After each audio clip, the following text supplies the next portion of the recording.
नमस्कार, मी निरंजन. ईजी न्यूजमध्ये आपल्या सर्वांचं मनपूर्वक स्वागत. दोन अत्यंत धक्कादायक बातम्या आहेत. पहिली बातमी अशी आहे की अमेरिकेमधली एक कंपनी, तिचं नाव मॅक्सर टेक्नॉलॉजीज, आणि ती अमेरिकेमध्ये एक स्पेस टेक्नॉलॉजी कंपनी म्हणून आहे. या स्पेस टेक्नॉलॉजी कंपनीकडून गेल्या 2 महिन्यांपासून पाकिस्तानमधून कोणीतरी भारताच्या सीमेवरच्या पहलगाम आणि या सगळ्या परिसरामधल्या भागाचं सॅटेलाइट फोटोग्राफ्स हे त्यांच्याकडून घेतले जात होते. ही मॅक्सर स्पेस टेक्नॉलॉजी जी कंपनी आहे तिची जगामध्ये ही स्पेशालिटी आहे की ती अगदी 30 सेंटीमीटरपासून ते 15 सेंटीमीटर 10 सेंटीमीटर इतक्या अंतरापर्यंतच्या रेझोल्युशनमधल्या हाय रेझोल्युशन इमेजेस, सॅटेलाइट इमेजेस हे ते काढतात आणि वेगवेगळ्या जगामधले देश, त्या देशांमधल्या वेगवेगळी खाती, सरकारं, लष्कर, गुप्तहेर एजन्सीज यांच्याकडून अशा पद्धतीचे फोटोग्राफ्स विकत घेतले जातात त्यांच्याकडून.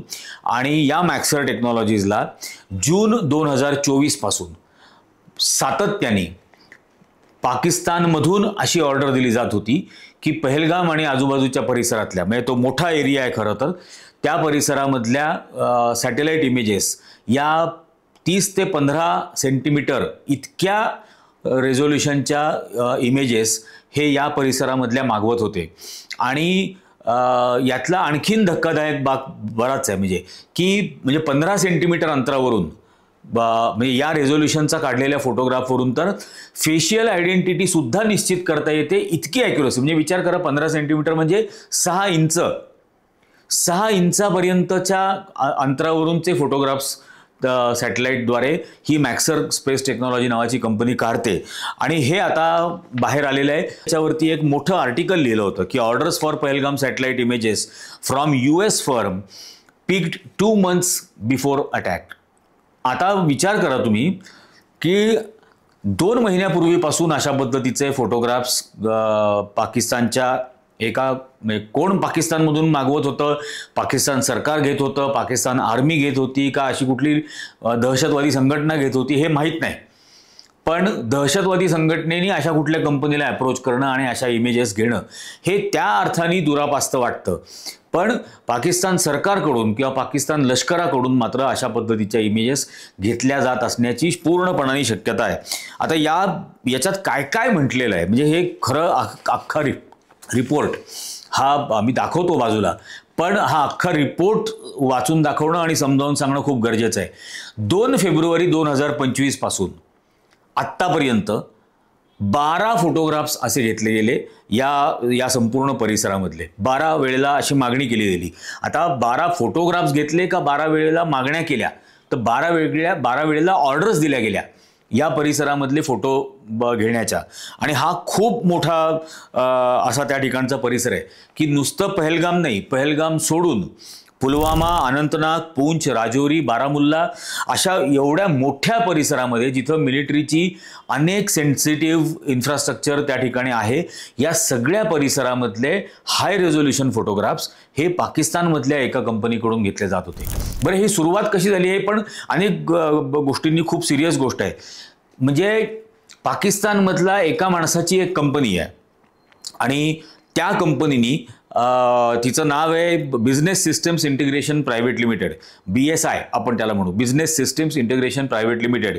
ही BSI नावाची जी कंपनी आहे, या कंपनीशी मॅक्सरनी पार्टनरशिप केली आणि पार्टनरशिप केल्यानंतर लगेच एका महिन्यामध्ये पाकिस्तानमधून अचानक इतक्या मोठ्या प्रमाणावरती ऑर्डर्स दिल्या गेल्या. 12 ऑर्डर्स या 5-6 ठिकाणच्या फोटोग्राफ्सच्या बद्दल. म्हणजे मी ती ठिकाणं सांगितली की पहलगामच्या व्यतिरिक्त पुलवामा, अनंतनाग, पूंछ, राजौरी आणि बारामुल्ला या परिसरामधले फोटोग्राफ्सच्या 12 वेळेला ऑर्डर दिल्या गेल्या.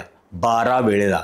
आणि ही जी बिझनेस सिस्टम्स इंटरनॅशनल पाकिस्तानमधली कंपनी आहे BIS, तिचा जो फाउंडर आहे ओबेदुल्ला सय्यद, या ओबेदुल्ला सय्यदला अमेरिकेतल्या न्यायालयामध्ये त्याच्यावरती आरोपपत्र दाखवून त्याला शिक्षाही झाली होती, 1 वर्षाचा तुरुंगवास त्याला झाला होता.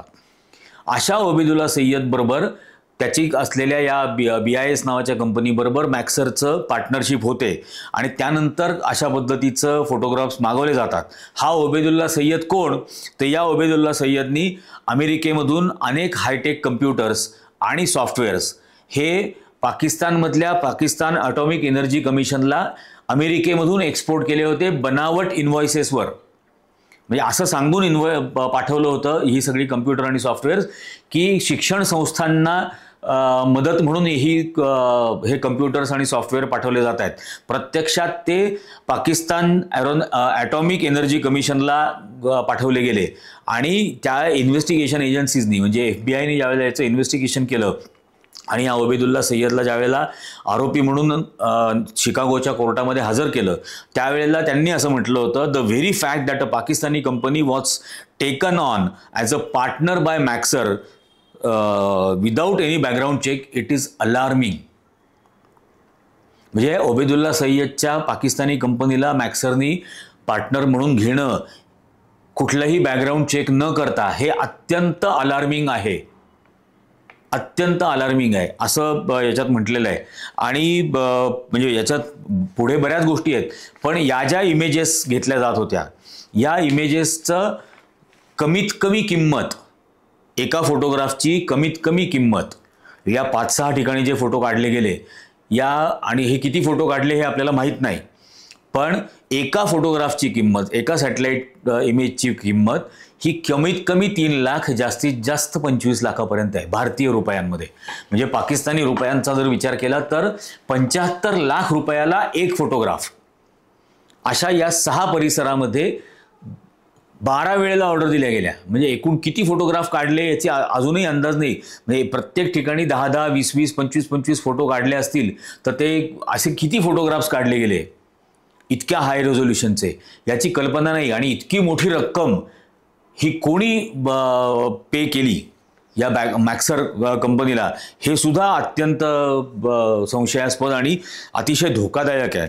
या अशा इमेजेसचा वापर म्हणजे हे जे सगळे सायबर एक्सपर्ट्स आणि डिफेन्स एक्सपर्ट्स आहेत हे सगळे सांगतात की अशा प्रकारचे सॅटेलाइट इमेजेस या डिफेन्स एजन्सीजतर्फे वापरल्या जातात ट्रूप मुवमेंट पाहण्यासाठी, वेपन इन्स्टॉलेशन्स शोधण्यासाठी किंवा इन्फ्रास्ट्रक्चर डेव्हलपमेंट त्या ठिकाणी काय होत आहे, इल्लिगल बॉर्डर क्रॉसिंग काही होत आहेत का, अशा पद्धतीच्या गोष्टी लोकेट करण्यासाठी म्हणून अशा पद्धतीच्या सॅटेलाइट इमेजेसचा वापर केला जातो. याच्यामध्ये भारताचे DGMO जे होते, भारत इंडियन आर्मीचे director general of military operations general AK Bhat, lieutenant general, त्यांनी असं म्हटलेलं आहे की अशा प्रकारचे फोटोग्राफ्स इझिली अवेलेबल होणं हे अत्यंत धोकादायक आहे. कारण अशी ऑर्डर देणारी कंपनी ही त्या मिळालेल्या फोटोग्राफ्सला नंतर विकू शकते, त्याचा वेगवेगळ्या कारणांसाठी वापर करू शकते. आणि अशा परिस्थितीमध्ये या सीमा सुरक्षेची जी संवेदनशीलता किंवा त्याची जी इंटेन्सिटी आहे ही अतिशय व्हल्नरेबल या परिस्थितीमध्ये होते. आता हे किती भयंकर आहे. म्हणजे ही जी कंपनी आहे मॅक्सर, या कंपनी भारताचं इंडियन आर्मी म्हणजे मिनिस्ट्री ऑफ डिफेन्स किंवा इस्रो हे सुद्धा याच कंपनीकडून वेगवेगळ्या प्रकारचे इमेजेस घेतात, हे सुद्धा घेतात. आता अशांकडून पाकिस्तान घेत आहे. आणि याच्यात एक महत्त्वाचं वाक्य असं आहे की या मॅक्सरचे जे बायर आहेत तर एक बायर दुसरे बायर्स काय विकत घेत आहेत हे त्याला समजू शकतं. मग जर का मिनिस्ट्री ऑफ डिफेन्सला किंवा इस्रोला हे समजत नव्हतं का की भारताच्या बॉर्डरवरचे पहलगामपासून बारामुल्ला, पूंछ वगैरे या सगळ्या परिसरामधले, पुलवामा या परिसरातले फोटोग्राफ्स पाकिस्तानमधलं कोणीतरी विकत घेत आहे, हे यांना कळलंच नाही का इस्रोला आणि मिनिस्ट्री ऑफ डिफेन्सला. हा याच्यातला किती भयंकर मोठा भाग आहे. आणि सर्वात महत्त्वाचं, हा जो 22 एप्रिलला पहलगामला हल्ला झाला याच्या आधी घेतलेला 12 एप्रिलला लेटेस्ट फोटोग्राफ पहलगाम परिसरामधला 12 एप्रिलला घेतलेला आहे. या मॅक्सर कंपनीकडून पाकिस्तानमधून जे कोण विकत घेत होते त्यांनी 12 एप्रिलला हा फोटोग्राफ विकत घेतलेला आहे. बरं एवढंच नाही, 22 एप्रिलचा हल्ला झाल्यानंतर 24 एप्रिल आणि 29 एप्रिलला पुन्हा घेतलेत. या सगळ्या परिसरातले बारामुल्ला, पूंछ, पुलवामा, राजौरी, पहलगाम या सगळ्या परिसरामधले फोटोग्राफ्स पुन्हा एकदा 24 आणि 29 तारखेला घेतलेत.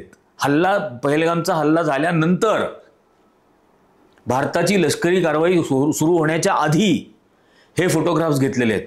आता सारखा मनात येत असलेला हा प्रश्न आहे की हे इतकं होत असताना भारताचे गावठी जेम्स बॉन्ड काय करत होते?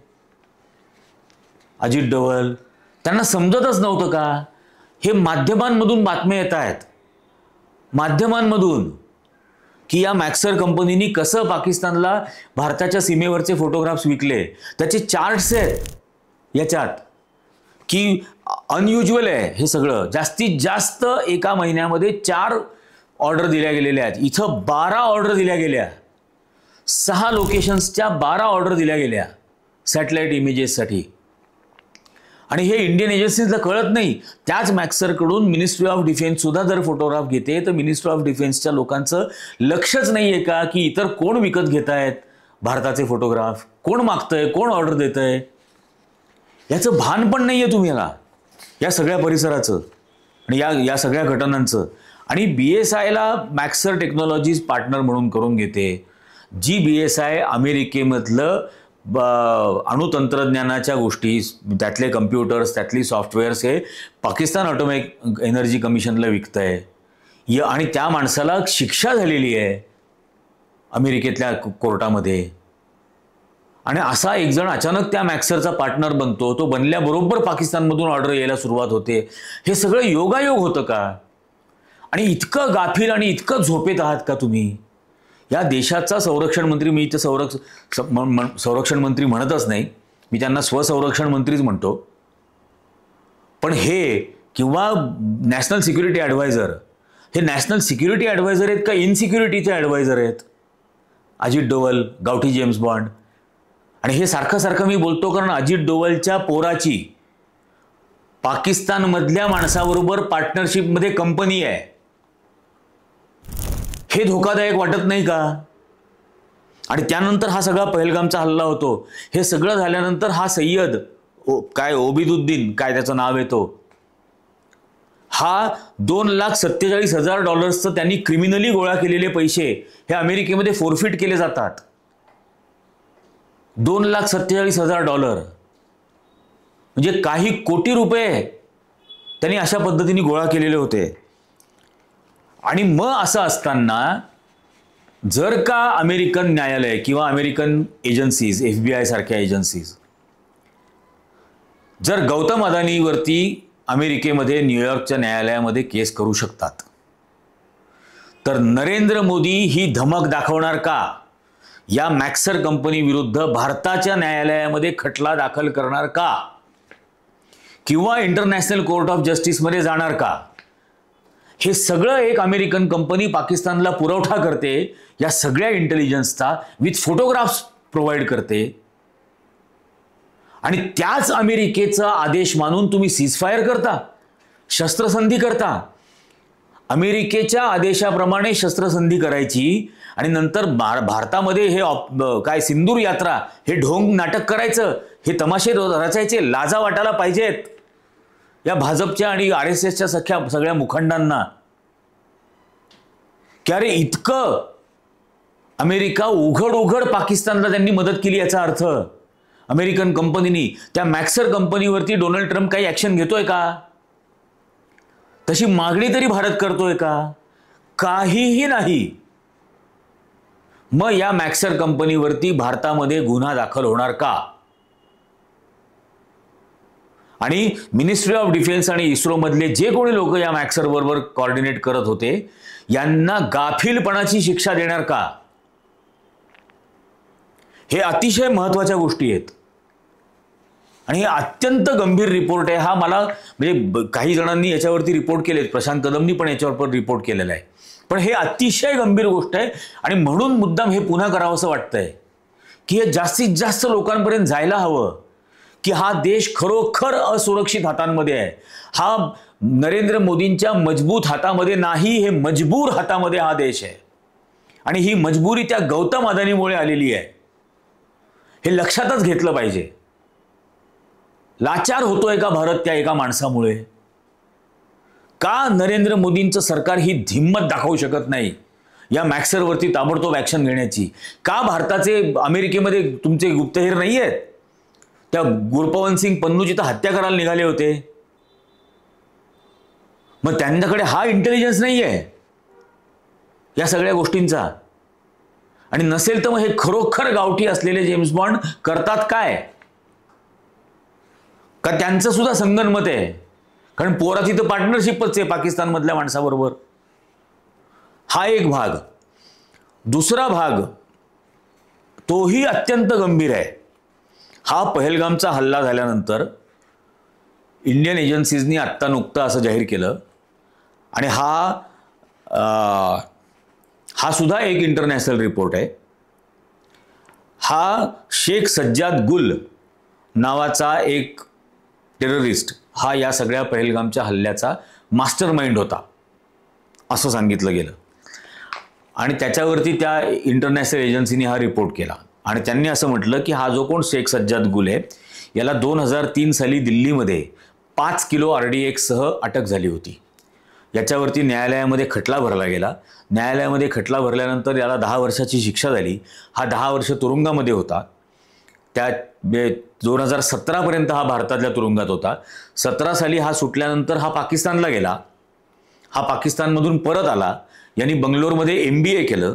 त्याच्यानंतर त्यांनी आणखीन दक्षिणेमधल्या एका राज्यामध्ये जाऊन त्या ठिकाणी त्यांनी काहीतरी लॅबोरेटरी टेक्निशियनचा आणखीन एक कोर्स केला. मग यांनी काश्मीरमध्ये येऊन एक लॅब उघडली. त्या लॅबचा वापर अतिरेक्यांच्या येण्या जाण्यासाठी म्हणून केला जात होता असं आता एजन्सीज सांगतायत. आणि तो पहलगामवरती हल्ला करणाऱ्या लष्कर-ए-तैयबाच्या द फ्रंट रेजिस्टन्स फ्रंट याचा तो प्रमुख होता असं या शेख सज्जाद गुलबद्दल आता एजन्सीने सांगितलंय.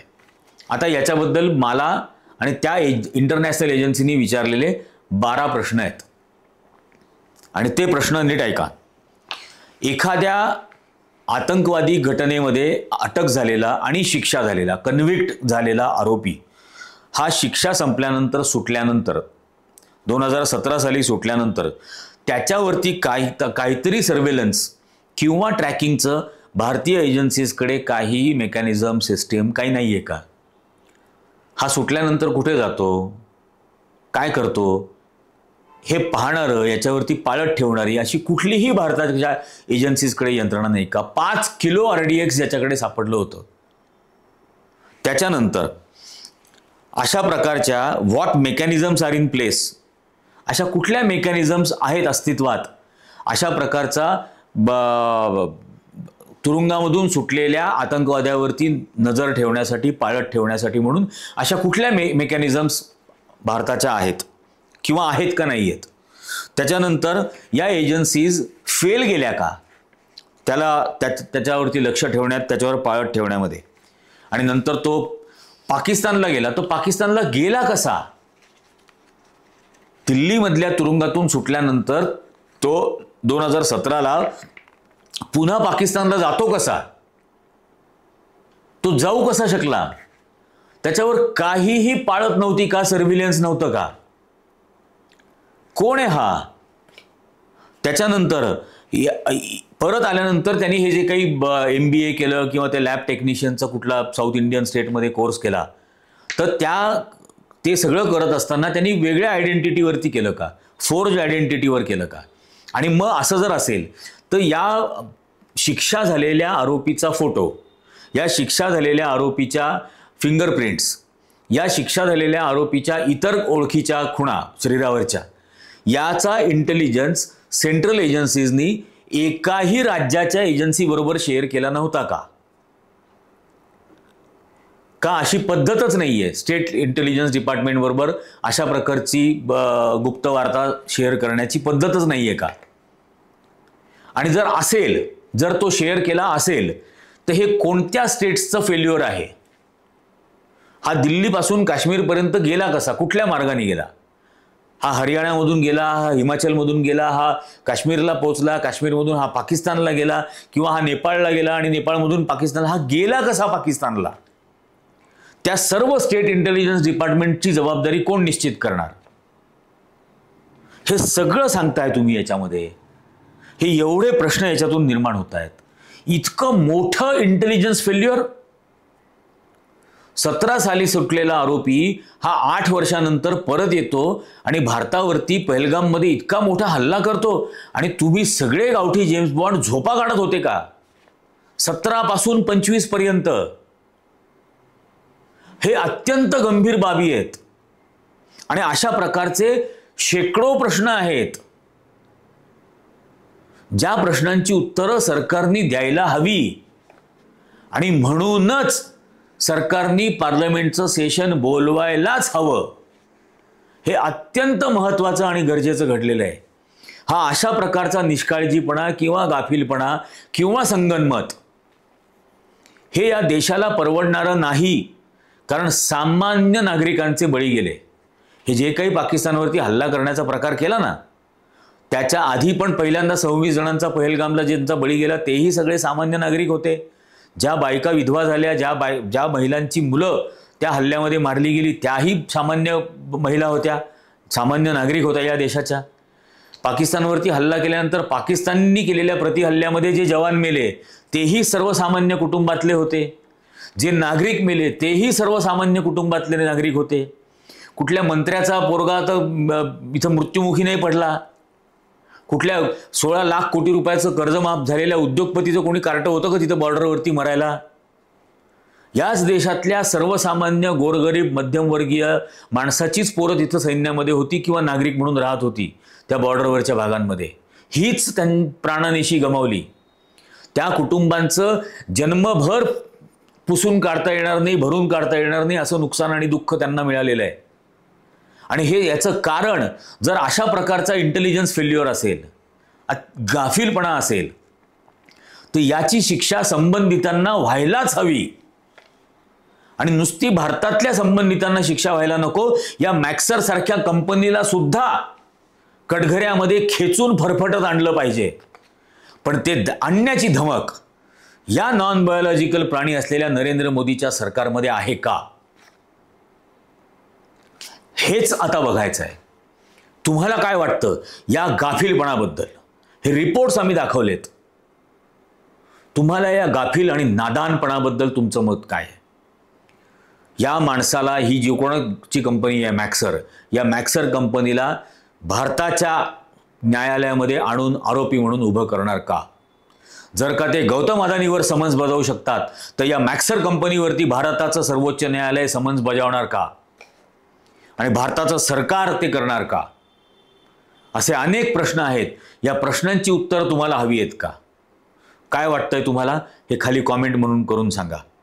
हा व्हिडिओ जास्तीत जास्त लोकांपर्यंत पोहोचवा.